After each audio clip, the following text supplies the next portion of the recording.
So it requires you guys to be a lot qualified. We worked really hard in class to put this together for you guys.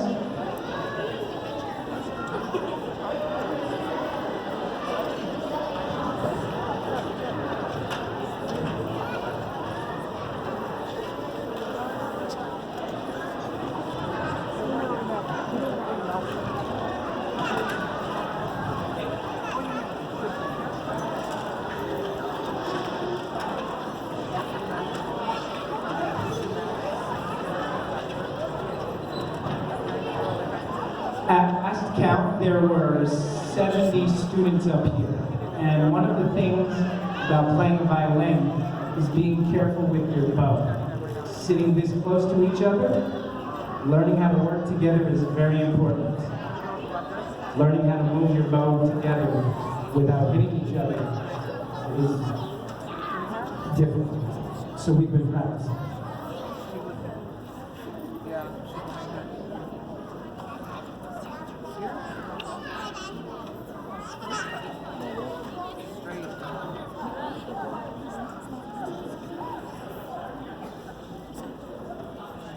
We're still working on counting to 5, but that exercise alone took a few weeks to get going. So now we're going to go ahead and we're going to show you how we make a sound on our violin. If you bought a violin online, when they come to you, the bow comes brand new, and brand new they are unrosined. And the rosin is the same stuff that a baseball pitcher uses. And it's in that little bag on the pitcher's mound. They pick it up, they squish it around, it makes their hands real sticky so they can get a good grip of the baseball. That same stuff is on the violin bow. An unrosined violin bow makes no sound, and this, what you're about to hear, is what we sounded like on day 1. 1, 2, ready, go. And cut. And after a lot of hard work, this is what we've managed to make it sound like.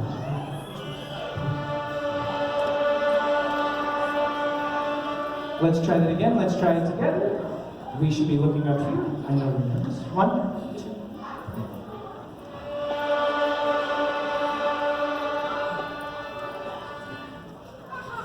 That, in and of itself, takes a lot of work. Guys, have a seat.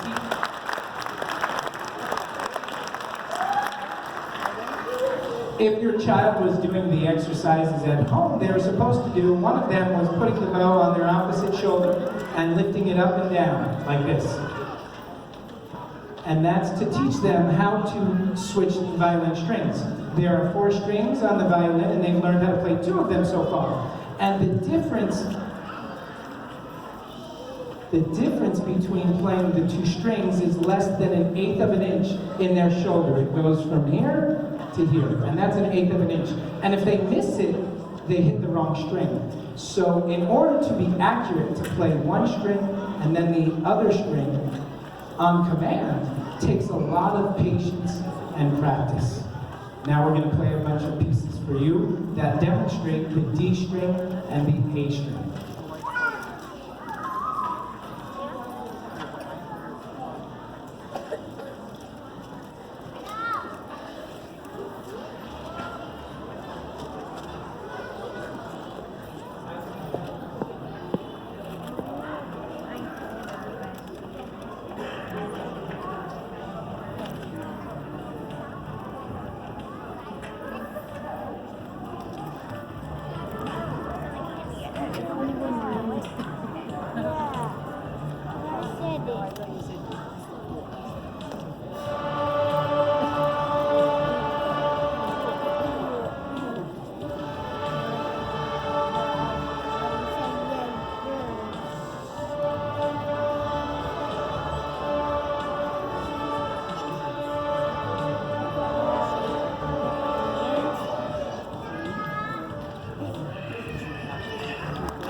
And like with the other instruments that we heard, we know how to hold the instrument. We're working on that. We're working on our bowing arm, which is the same thing as breathing for the wind instruments.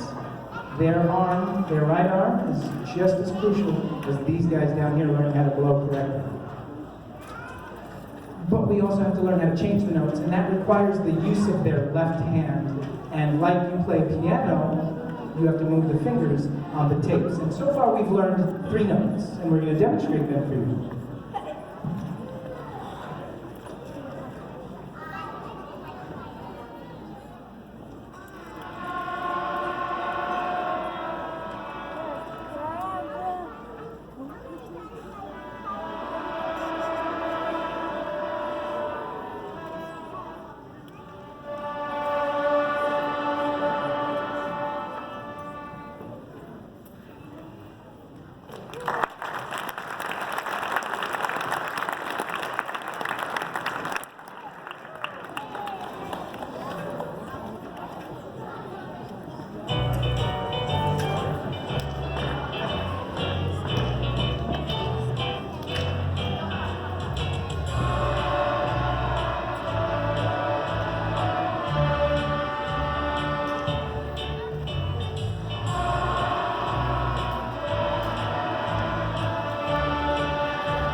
That takes a lot of work. Parents, again, I hope you can encourage your children to play their instruments every day.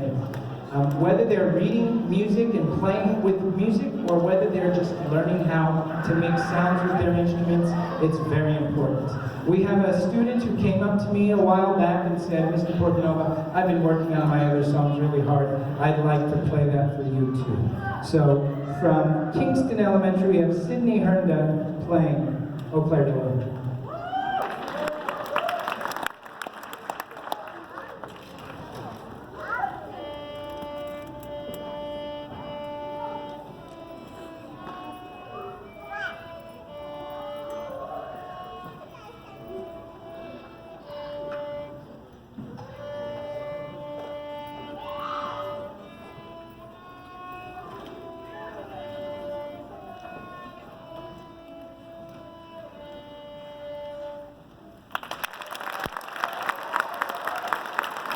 Well done. Parents, the reason why we are here tonight is because research shows that if